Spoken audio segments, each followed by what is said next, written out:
Hi again, everybody, and welcome to Retirement SOS. I'm Ernie. And I'm Beth, and this is Ruby.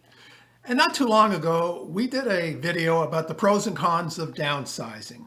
Well, that's only one aspect of it. The next stage is going to be finding a proper mover, and that's what we're going to talk about today. Yeah, so when I was in my 20s and I moved apartments, it was a pretty simple process. You didn't have much stuff, and you hired some friends with muscles and paid them with beer and pizza. But after being in our house for over 30 years, or almost 30 years, Yep. we have a lot more stuff. It's a little bit more complicated, so I think it's time to turn to the professionals. And we have 8 tips about finding the proper mover. And please don't skip any of them because they are equally important. The first tip is to hire a mover that actually has a real legitimate business. Maybe try and stay away from places like Kijiji and find somewhere where they actually have a location, a storefront, that you can look up their address, that you can read the reviews, that you can get referrals, maybe from real estate agents or from people that you know who have actually used them. So the second thing that you have to do is you have to obtain 3 quotes from 3 different moving companies. Now, a lot of these companies are just going to want a quote on the phone, and that's not a good thing.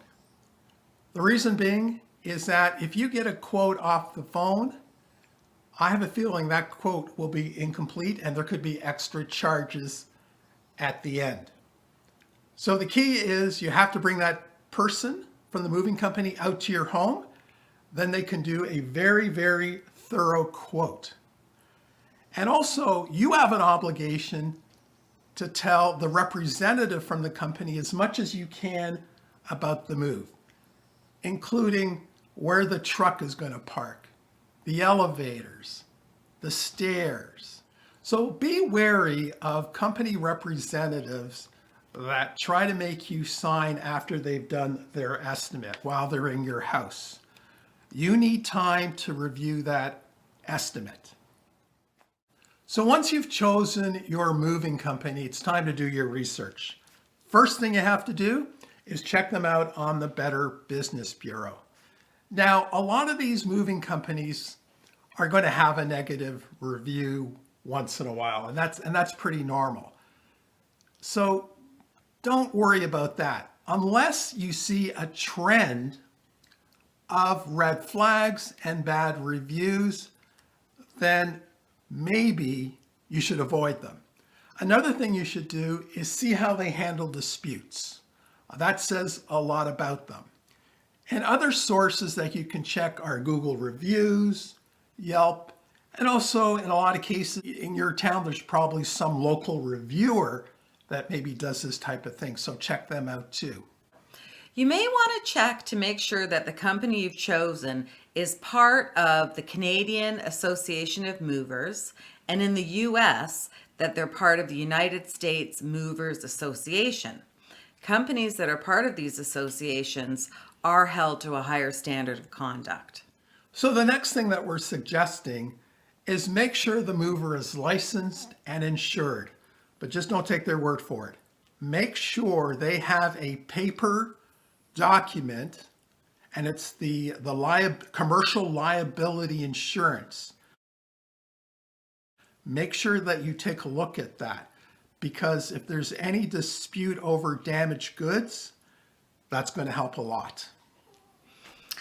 Another thing is you could also make sure in your contract that you sign that the phrase time is of the essence is actually in the contract. I've read horror stories about people that in cases where they're actually moving across country, that they've arrived at their location, yet their furniture and all their goods has sat in some depot for 6 weeks before they actually get it. So it's something to watch out for. Yeah, you really have to protect yourself, because I've heard that too. And basically then the moving company, they have the upper hand because they have all your stuff. Exactly. Time is of the essence. So the last tip when trying to hire a moving company is booking at the proper time to save money. The best time to book is mid-week or mid-month.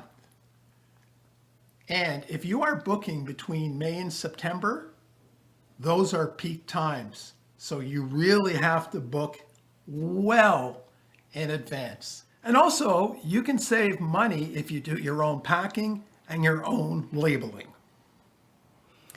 So moving is one of the greater stresses in life. It's a huge undertaking.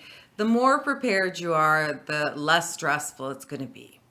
So if you are one of those people that is planning to move in the next little while, we wish you all the best, and we hope these tips are helpful. For more tips on retirement, please look up Retirement SOS. And if you like this video, please consider subscribing to our channel. So until next time, Bye for now.